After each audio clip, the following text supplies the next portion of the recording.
Bonsoir, bienvenue au sommaire de cette édition des déchets par centaines. En ce jour dédié au climat, Laïsa Pautehea, militante éco-citoyenne et d'autres bénévoles se sont fait le relais en Polynésie d'une planète en détresse. Ils avaient pour cela un seul slogan, limiter le réchauffement planétaire à 1,5 degré. Et puis eux, c'est du recyclage qu'ils ont fait. Des artisans et artistes regroupés en collectif lancent un concept store répondant au nom d'Artgriculture. L'idée de promouvoir le terroir local au moyen d'un marketing de réseau, une idée originale pour parler business et environnement. Deux notions parfaitement compatibles. Encore faut-il en distinguer les contours. Nous le ferons avec notre invité Viniki Sage, président de la Fédération des associations de protection de l'environnement. Bertrand Amoussou, coach de calibre national au Fénois pour des formations de MMA, le président de la commission française de MMA et directeur de la Fédération internationale dispense aux futurs encadrants les bases d'une discipline jugée encore trop violente. Et puis Adeivave, elle manie la truelle comme un homme. Les sœurs Tetua Manohiri, à l'image de toutes les femmes de l'île, ont cette force de caractère qui leur permet de faire vivre leur foyer, leur portrait en fin de journal. Ouvrons cette édition par le volet environnement. 5 ans, jour pour jour, après l'accord de Paris, la jeunesse mondiale a pris le relais des diplomates pour réclamer des actes et la fin des promesses non tenues. Son mot d'ordre, Fight for 1.5. Il faut, dit-elle, se battre pour limiter le réchauffement planétaire à 1,5 degré par rapport à l'ère pré-industrielle. Au Fénois, c'est Laïsa Pautehea qui a décidé de se mobiliser. Reportage, James O et Mirko Vanfo. Ils étaient peu nombreux à s'être mobilisés pour le climat. Mais il en faut plus pour atteindre le moral de l'organisatrice. Sur le site de Wharatea, les bénévoles ont récolté canettes en aluminium, sacs plastiques et bien d'autres détritus.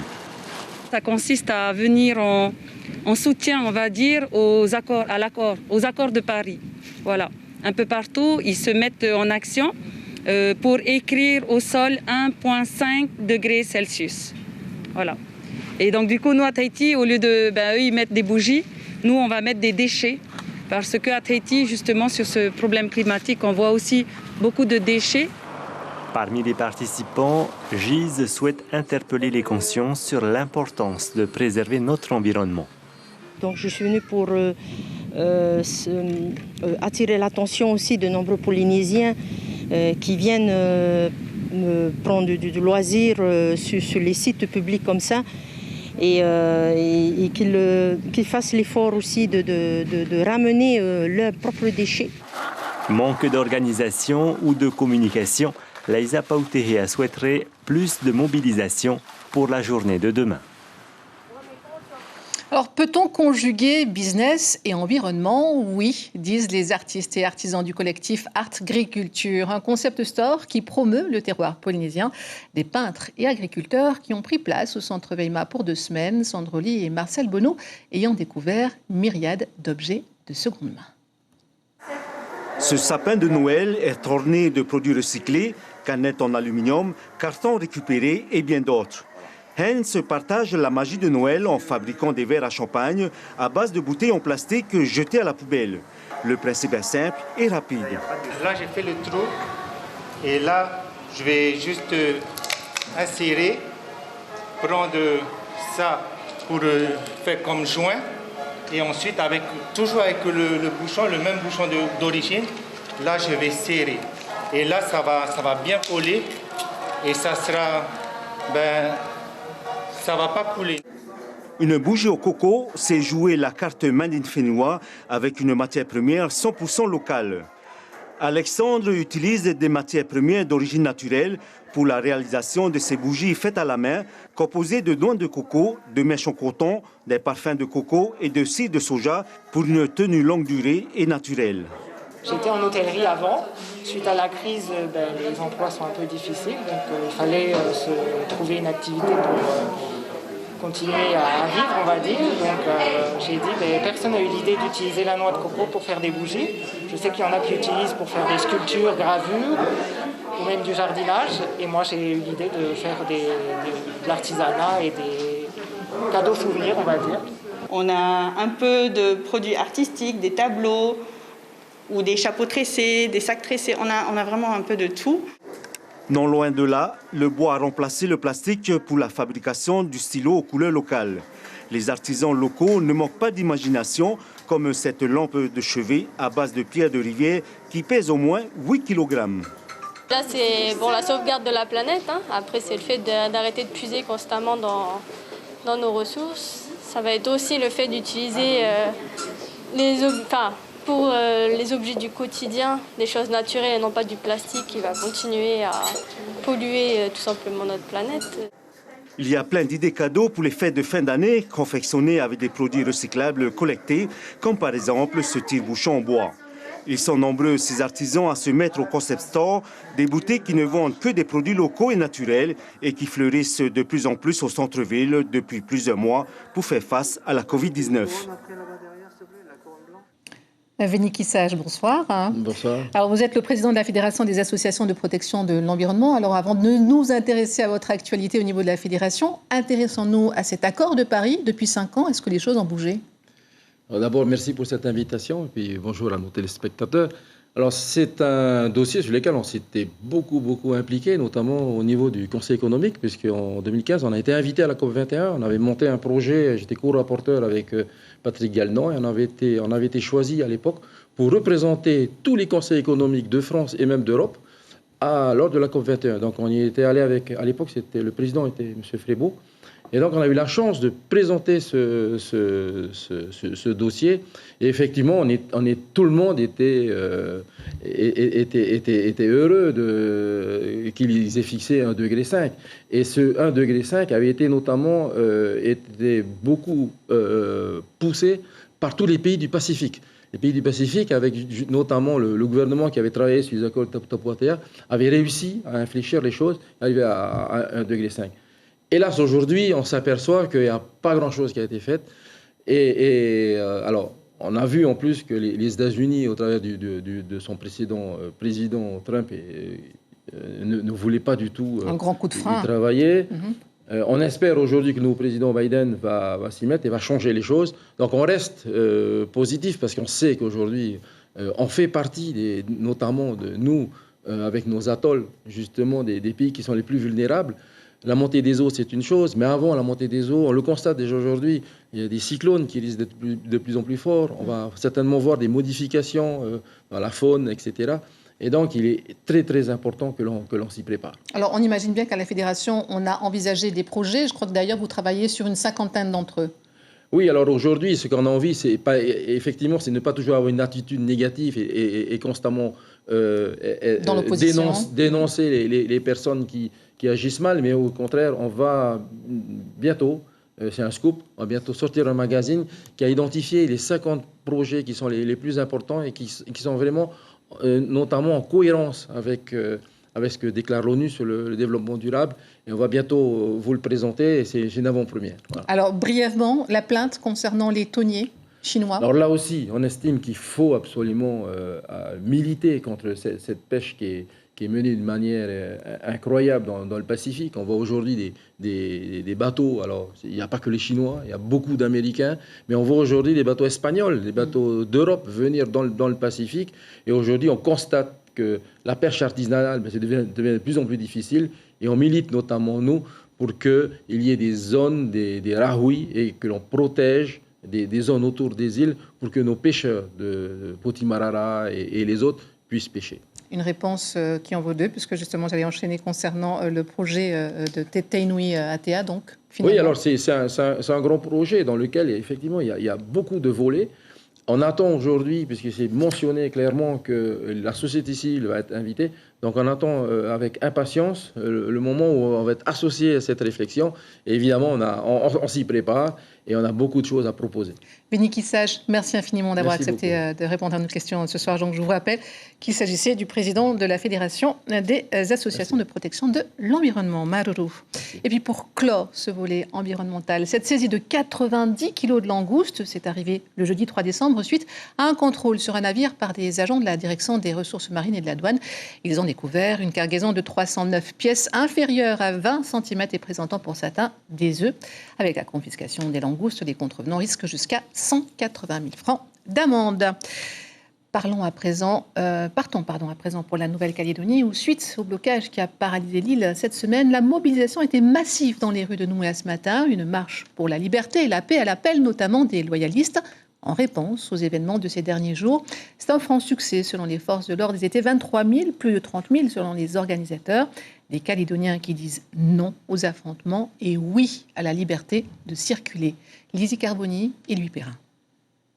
Des milliers de personnes unies ce matin à Nouméa pour défendre leur liberté, celle de circuler et de vivre sereinement en Nouvelle-Calédonie. À 8 heures, les Calédoniens n'ont que faire du mauvais temps. Avec les responsables politiques loyalistes en tête, le cortège s'élance, déterminé, de la baie de la Moselle en direction du Haut-Commissariat, formant sur plusieurs kilomètres une marée humaine agacée par les violences des derniers jours. Le ras-le-bol, c'est de ne plus pouvoir circuler, les entreprises d'avoir la peur au ventre le matin, d'aller promener sur les baies sans risquer de se faire agresser, et puis tous ces blocages-là qui polluent toute nos sociétés. Le ras-le-bol de toute cette violence et ces actions qui n'en finissent pas. Et puis sauver cette usine du Sud qui rapporte de l'argent à la Nouvelle-Calédonie, il ne faut pas l'oublier. Dans les rues de la capitale, toutes les générations sont rassemblées. Beaucoup de Calédoniens ont fait le déplacement depuis la province Nord. Tous sont présents pour soutenir les salariés de l'usine du Sud, les forces de l'ordre et les habitants du Mont-d'Or. Nous, on n'est pas là pour la haine, on est là pour l'amour. Et surtout pour défendre notre liberté, notre façon de vivre. Puis c'est surtout aussi en soutien pour toutes les personnes qui ont été bloquées, impactées, que ce soit au niveau travail, famille. Il faut qu'on montre qu'on est là et qu'on est en force et qu'on soutient les Abrousse et qu'on soutient Mont-d'Or et partout. Les drapeaux bleu, blanc, rouge et les banderoles ont habillé la foule qui est déterminée à faire passer son message, celui de voir la Nouvelle-Calédonie apaisée. Sport, c'est une des personnalités qui a considérablement fait avancer la législation sur le MMA en France. Bertrand Oumoussou, président de la Commission française de MMA et directeur de la Fédération internationale, donne actuellement des formations de coach de MMA, un sport considéré par certains comme violent, mais qui peut s'adresser à tous les publics. Et ça tombe bien, d'ici la semaine prochaine, les instructeurs locaux seront certifiés. Les détails avec Marouki Duri. Montrer plutôt que de faire ça directement, parce que naturellement, on va faire, si on ne sait pas, on va faire ça. Et on va tomber devant. Okay, être un bon combattant et être un bon instructeur sont deux choses totalement différentes. Et la mission de Bertrand Oumoussou est de poser les bonnes fondations pour la vingtaine d'instructeurs de MMA locaux dans l'optique de développer la discipline dans les années à venir. Avant de faire mouvement sous la jambe d'appui. Du coup, je suis en équilibre pour pouvoir faire mon jeu. Ils sont amenés à être des coachs, donc à devoir intervenir sur n'importe quelle technique, que ce soit du pied-point, que ce soit de la lutte, enfin la partie de coup, la partie de saisie et la partie de sol. Imaginez, vous avez un background, parce qu'on est dans une génération encore où les coachs viennent avec un background. Ça veut dire que chacun de ces coachs-là n'a pas commencé par le MMA. Il a commencé par une discipline qui lui est propre. Et la génération est en train d'arriver avec des gens qui n'auront commencé que par le MMA. Mais on est encore dans la génération où les coachs, c'est les gens qui ont fait une autre discipline et qui se sont spécialisés dans autre chose pour avoir cette composante MMA. Le clinch, okay. Je suis ici, je vais pousser, je vais rentrer ce bras sous l'aisselle. Lors des entraînements dans leurs salles respectives, les coachs transmettent au mieux leur expérience. Mais la pédagogie, debout, en lutte ou au sol, peut toujours être améliorée. C'est toute la démarche de la certification d'instructeur délivrée par la Fédération internationale. Après qui, on a un langage. Et là, il nous corrige sur certaines façons de dire les mots que nous, on utilise très très rarement. Parce que plante du pied, c'est quoi plante du pied pour nous? On dit se mettre sur la pointe du pied. Mais lui, il dit qu'il faut dire se mettre sur la plante. Et ça, c'est important. C'est important surtout quand tu pars dans un coaching où vous êtes nombreux. Tu vois, vous êtes nombreux et après, si toi, tu crois avoir bien fait, l'élève aussi, alors que non, on a tous les deux faux. Tu vois, et c'est important ça. Sur les tatamis, quelques champions tels que Reihere Judes ou Keoni Terorotua se sont déjà illustrés dans les octogones à l'étranger. Les heures d'entraînement, les déplacements, la galère, ils ont connu ça. Aujourd'hui, ils perfectionnent leur méthode d'encadrement au bénéfice peut-être des champions de demain. C'est surtout super pour les générations futures. Enfin, ils auront un cadre adapté, ils auront des coachs formés et ils pourront enfin combattre ici sans avoir besoin de partir à l'étranger. Chacun a sa méthode, chacun a sa façon d'entraîner. Du coup, c'est un partage, une bonne journée de partage aujourd'hui. Super. Chacun a ses petits détails, comme dit Rayere, ses petits détails sur les techniques et tout ça. Et donc ça nous permet chacun de rajouter des petits trucs à son bagage technique, quoi. Donc ouais, c'est chouette. C'est une très bonne initiative. La formation d'instructeurs tout public s'achève mardi. Peut-être qu'une route ambitieuse sera ensuite tracée pour le MMA polynésien. Musique avec un Aldo Raveino en musicien-chanteur fan devant l'une des figures de la musique locale, Petio. Il était en séance dédicace à l'occasion de la sortie de son livre Petio, le petit prince et sa guitare. On y apprend que l'homme a consacré 60 ans de sa vie à jouer de cet instrument, comme il l'explique à Hepouate Ougla et Marcel Bonneau. Dans ce livre, c'est ma biographie. Et où c'est que je suis né, et à quel âge j'ai joué la guitare, et à quel âge j'ai été sur scène. J'ai été sur scène à 8 ans, et j'ai été professeur de taekwondo à 8 ans. Et pourquoi? C'est parce que j'ai ma façon de taekwondo. D'où tu tiens ce savoir, cette connaissance? C'est la famille. Un mot de solidarité avec le Noël des élèves de l'école Namaha. Parents d'élèves et coopératives scolaires ont maintenu l'opération avec les modifications appropriées suite à la situation sanitaire. Le personnel communal assisté du bureau de l'APE assure la préparation des 360 assiettes de friandises et cadeaux pendant que les enseignants et les élèves se préparent dans leur classe pour les accueillir par des chants. La réaction de Miliho Tehihipo, membre de l'APE. Nous préparons tous ces petits présents, ces petites gourmandises, et ensuite nous allons les distribuer dans chaque classe. Le Père Noël n'étant pas là, il a le Covid. Donc il nous a missionné, petites lutines et lutins de l'APE, pour distribuer dans chaque classe et apporter une touche de joie dans chaque classe auprès de nos enfants. Je vous le disais en titre, à Eivave, les femmes sont plus nombreuses que les hommes à la tête d'entreprises dans le domaine du tourisme, de l'artisanat et du commerce. Des femmes courageuses qui n'ont pas peur d'entreprendre et d'aller jusqu'au bout. Exemple avec la famille Tetua Manuhiri, Heyari Tahiata et Arthur Thierry. Dans la famille Tetua Manuhiri, les filles sont capables de tout faire. Depuis le départ de ses fils pour l'armée, Papata ne peut compter que sur ses filles pour l'aider. Grâce à elles, d'ici quelques jours, la maison aura une nouvelle entrée. Aujourd'hui, je n'ai plus de garçons près de moi. Ils sont partis à l'armée et ont fait leur vie ailleurs. Heureusement que j'ai mes deux filles. Ce que les garçons font, elles savent aussi le faire. À Eivave, les femmes sont connues pour leur habilité à tresser et à cuisiner. Mais Rosalie et Karine, elles, savent tout aussi bien manier la pelle et la truelle. Elles ont été élevées comme leurs frères et elles en sont fières. C'est la preuve même que nous, les filles, nous sommes capables de faire le même travail qu'un garçon. Si tu écoutes bien les enseignements, tu apprends vite. Même si c'est un travail d'homme, ce n'est pas si difficile que ça en fait. Voici l'élevage des sœurs Tetua Manuhiri. Ici, c'est le paradis des cochons, des chèvres et des poules pondeuses. Elles ont même réussi à ramener des œufs d'oie et pour les faire éclore, elles les ont placés sous les poules pondeuses. L'agriculture fait aussi partie intégrante de leur quotidien. Ici, les femmes sont fortes et surtout, elles savent tout faire. Les femmes de cette île sont débrouillardes. Elles ont un lien spécial avec cette terre et elles font tout pour que leur famille ne manque de rien. C'est un rôle qu'elles assument pleinement. Des femmes fortes, ce trait de caractère rappelle la légende du rocher Hotuatua, où une femme a vaincu un homme lors d'une épreuve de force. Aujourd'hui encore, beaucoup d'entre elles perpétuent cette tradition sur l'île. Elles sont nombreuses à la tête de commerces et d'entreprises. Cela illustre bien la force de caractère des femmes de Eivave. Il avait 78 ans. Le photographe Werner Bringold a tiré sa révérence. Pas très connu du grand public, c'est pourtant à lui qu'il a consacré ses plus belles années de journaliste aux nouvelles de Tahiti. Jamais, sans son appareil, Werner savait saisir cet instant T qui immortalise visages, faits et événements qui ont jalonné l'histoire de la Polynésie suisse. C'est avec une Wallisienne qu'il a construit sa vie à Tahiti où il s'est éteint. À toute sa famille, l'ensemble de la rédaction se joint à moi pour présenter nos sincères condoléances. Ainsi va l'actualité au Fénois et nous retiendrons que ce 12 décembre était la journée mondiale pour le climat. Elle a été célébrée jusqu'en Polynésie où les militants d'une planète saine ont scandé limiter le réchauffement planétaire à 1,5 degré. L'information continue sur notre site et il reprend en radio demain dès 6h30 avec Heipo Atewira et David Chang. Quant à nous, on se retrouve à 19h. Belle soirée en notre compagnie.